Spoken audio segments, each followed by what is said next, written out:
सर्वांना नमस्कार.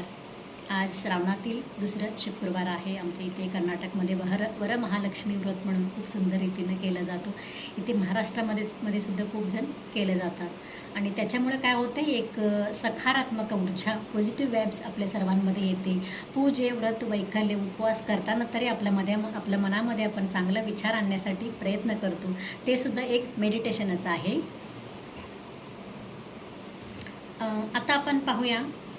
आज मेडिटेशनबद्दल मी तुम्हाला थोडक्यात इथे सांगू इच्छिते, कारण आता सर्वांचं आरोग्यासाठी मेडिटेशन सर्वोत्तम उपाय असं सुद्धा सिद्ध झालेलं आहे. सायंटिफिकली सुद्धा सिद्ध झालेलं आहे. आपलं एक दैहिक प्रॉब्लेमसाठी आपलं मानसिकरित्या आपण किती सक्षम राहिलं पाहिजे हे मी बऱ्याच व्हिडिओमध्ये सुद्धा सांगितलेलं आहे. पण खूप लोकांनी म्हणतात मेडिटेशन आपण केलं, डोळे झाकून बसलं तर आपलं प्रॉब्लेम कमी होतो का, आपण किती डिप्रेशनमध्ये आहे, एन्झायटीमध्ये आहे, हे सर्व गोष्टी आपण त्यातून बाहेर पडणार का, असं खूप जणांनी एक प्रश्न विचारतात. आता इथे सुद्धा तुम्ही खूप जणांनी खूप छान रीतीनं तुम्ही मेडिटेशन करतच असणार. पण आता काही गोष्टी आपण काय करतो, रेग्युलरिटी होत नाही आहे आपल्यामध्ये. कधी आपण कोणताही गोष्ट केलं ना, त्याच्यामध्ये रेग्युलरिटी खूप महत्त्वाचं आहे. कारण खूप छान इफेक्ट आपल्याला होत असते, तेव्हाच आपण पटकन ते सोडून देतो काहीतरी कारणानिमित्त. तसं न करता आपलं दैनंदिन जीवनामध्ये आपण जे जे कार्य करतो त्याच्यामध्ये मेडिटेशनसुद्धा एक भाग म्हणून आपण दररोज करणं खूप महत्त्वाचं आहे.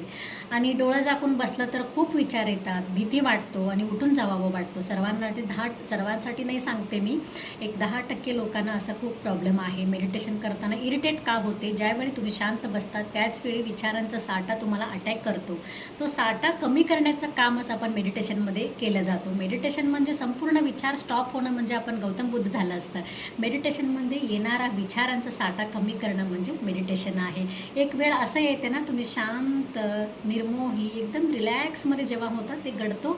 दररोज तुम्ही मेडिटेशनचा सातत्यानं तुम्ही मेडिटेशन अभ्यास केल्यानंतर तो गोष्ट तुम्हाला प्राप्त होते. आणि ज्यावेळी तुम्ही एक मेडिटेशनमध्ये असलेला हॅपीनेस तुम्ही फील करायला लागल, ते तुम्हाला हवंसं वाटायला लागेल, त्यावेळी तुम्ही सर्व मानसिक आणि शारीरिक रोगांवर संपूर्णपणे मात करून, म्हणजे तुमच्यासारखं सुखी व्यक्ती कोणी नसणार आहे. आपल्याकडे किती संपत्ती, पैसे भरपूर असून देखील आजकाल लोकांना मानसिक आणि शारीरिक स्वास्थ्य हिरावून घेतलेलं आहे. त्यासाठी मेडिटेशन हा एकमेव रामबाण म्हणून सुद्धा आपल्यामध्ये काम करतो. आता खूप प्रकार आहे. खूप लोकांनी यूट्यूबमध्ये पण पाहतात, खूप मेडिटेशनचा प्रकार आहे, गोंधळून जातात. आपण साधे पद्धती, इवन तुम्ही डोळे बंद करून एका जागेमध्ये 10 मिनिट बसणंसुद्धा खूप महत्त्वाचं आहे. कित्येक लोकांना साधं मांडी घालून 10 मिनिट एका ठिकाणी बसणंसुद्धा शक्य होत नाही आहे. त्यामुळे सुरुवातीला आपण एक 5-6 दिवस त्यांना बसवायला शिकवतो. कारण तुम्ही कुठलंही मूवमेंट न करता एका ठिकाणी ज्यावेळी बसताय त्यावेळी तुमचं मन आणि तुमचं शरीर कंट्रोलमध्ये यायला लागतं. त्याचा पुढचा स्टेप तुम्ही मेडिटेशनला जाऊ शकताय. आणि इमॅजिनेशन मेडिटेशन आहे, बरंच गायडेड मेडिटेशन आहे, बरंच प्रकार आहे. आणि पहिल्यांदा आपण ज्यांनी सुरुवात करणार आहे त्यांनी इमॅजिनेशन मेडिटेशनचं तुम्ही आत्मसात करू शकता. इमॅजिनेशन मेडिटेशनमध्ये तुम्हाला जे आवडतं, एक तुम्ही कुठल्या तरी छान प्लेसमध्ये जाऊन आलेला आहे, किंवा एक सुंदर एक छोट्या बाळासोबत, तुम्ही एक मुग्ध बाळासोबत खेळलेला आहे, ते तुम्ही आठवा. आणि ज्यावेळी सुंदर गार्डनमध्ये असलेला फ्लावर्स, फुलांचं जीवन एकच दिवस असतो, तरी पण इतकं सुंदर ना, दुसऱ्यांचं मनसुद्धा उमळून जातो तो फुल. त्यासाठी आपण ते विचार करायचे. किंवा एखादा ग्रीनरीमध्ये तुम्ही गेलेला आहात, हिल स्टेशनमध्ये खूप छान रिमझिम पाऊस पडतो, तुम्ही यूट्यूबला टाकलं तरी खूप तुम्हाला त्याच्यामध्ये येतील. आणि आपण इमॅजिनेशन मेडिटेशन करताना तुम्ही मेडिटेशनमध्ये मग्न झालेला असताना तुमच्या चेहऱ्यामध्ये स्मित हास्य पाहिजे. खरोखर तुम्ही तो प्लेसचा अनुभव, तो प्लेसचं फील तुम्ही घेत आहात, असं तुम्ही इमॅजिनेशन मेडिटेशन करा. आणि तो मेडिटेशनमध्ये एकही नकारात्मक विचार नको आहे. तुम्हाला आवडतं सुंदर क्षणाचं आठवण करा आणि तोच तुम्ही रिपिटेशन करत गेला ना, एक नकारात्मक एनर्जी तुमच्याकडून लांब जातो. ज्यावेळी पॉझिटिव्हिटी तुमच्याकडे आतमध्ये भरलं जातो ना, नकारात्मक ह्याला तिथं जागाच राहत नाही. त्यासाठी तुम्ही सकारात्मक ऊर्जा भरण्यासाठी प्रयत्न करा.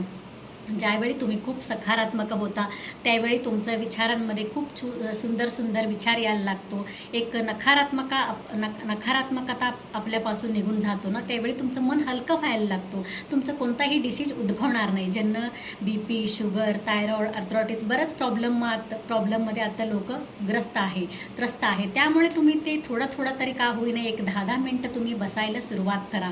आणि सकाळी उठायचं खूप लोकांना पॉसिबल होत नाही, कारण सर्वांचं आता जिंदगी खूप धावपळीचं सुरू आहे. त्यासाठी तुम्हाला जेव्हा वेळ मिळेल त्यावेळी फक्त तुमचं एक 10 मिनिट तुम्ही स्वतःसाठी द्या. ह्याच्यामध्ये काहीही करायचं नाही. मेडिटेशन मीन्स काय? काहीही करायचं नाही म्हणजे मेडिटेशन. सर्वात अवघड का म्हटलेलं आहे, काही करत नसताना आपलं मन खूप फास्ट आणि जोरात पडतो. ते थांबवण्याचं काम इथं मेडिटेशन केलं जातो. ह्याच्यासोबत तुम्ही जेव्हा प्राणायाम, योग करत मेडिटेशन ना तुम्हाला खूप सोपे जाणार. डायरेक्ट तुम्ही करू शकताय, पण थोडंसं डिफिकल्ट होते.